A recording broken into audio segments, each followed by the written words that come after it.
Bonjour, dans cette vidéo, on va voir l'utilisation d'une rangée dans une colonne. Je vais vous montrer grossièrement ce qu'on veut faire.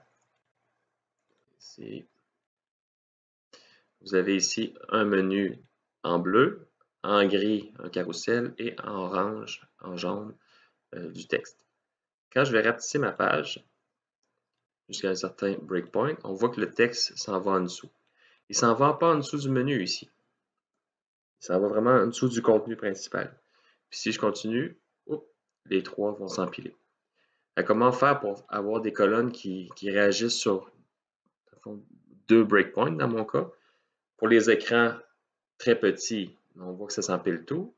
Pour les écrans petits et plus, ça fait un menu plus, en fait juste deux colonnes, la colonne menu puis la colonne qui est contenue. Et sur les écrans moyens et plus, mais ça fait trois colonnes. Pour faire ça, je n'aurais pas le choix, dans le fond, ce que j'ai dit verbalement.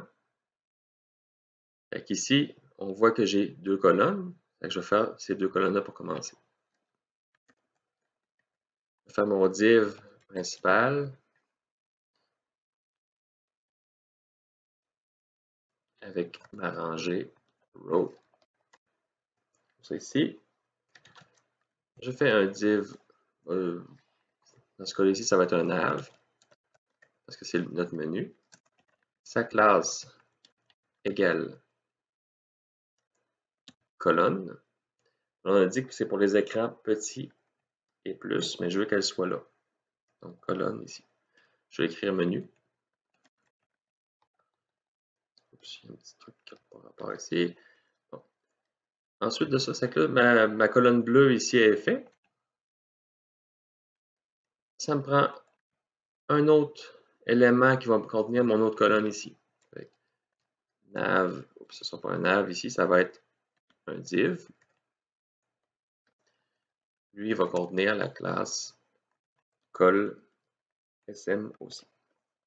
Là, si je ne mets rien d'autre, ça va être moitié-moitié. Ce qu'on veut, c'est on veut probablement que notre menu soit un petit peu plus petit que le contenu. Ici, j'écris contenu et on va voir ce que ça donne pour l'instant.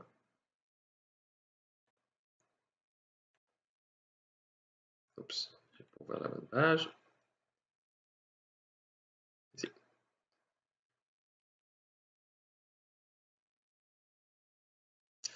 On a ça ici. Quand je rapetisse plus petit, mais ça va vraiment pour les petits écrans, ça va s'empiler. Jusqu'à maintenant, c'est simple, c'est quelque chose qu'on avait déjà fait. Là, la partie qui devient plus complexe, c'est comment je fais ensuite pour rediviser mon contenu, ma colonne de 10, mais pour la rediviser. Pour faire ça, ça va me prendre une rangée. Je fais une autre rangée à l'intérieur de ma colonne, row, ici. Et dans ça, je vais avoir mon contenu principal et je vais avoir,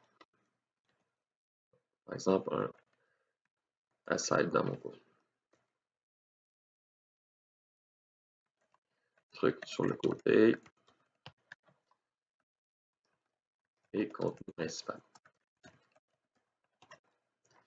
Le contenu principal, chargeons ça, voir qu'est-ce que. En fait, je vais commencer par mettre des colonnes. Ça va être deux colonnes ensemble, col et classe col. Ici. Je recharge la page. J'ai menu, contenu principal, truc sur le côté. Regardons qu'est-ce qu'il y en a. OK. Ça commence à avoir du sens. Ce n'est pas exactement ce qu'on veut. Ce qu'on voudrait, c'est que le truc sur le côté s'en aille en dessous de contenu principal et ensuite que les trois s'empilent ensemble. Ici, je vais utiliser mes colonnes et je vais dire medium, par exemple 8. Il faut toujours que ce soit 12 ensemble. Medium 4. On va charger. Et on voit que ça fonctionne ici.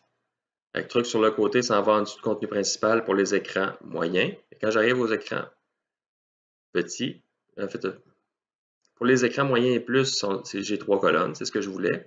Pour les écrans petits, j'ai le contenu principal qui tombe en truc sur le côté qui tombe en dessous du contenu principal. Et sur les petits écrans, j'ai menu, contenu principal et truc sur le côté. Les éléments ici, ça dépend de votre contexte.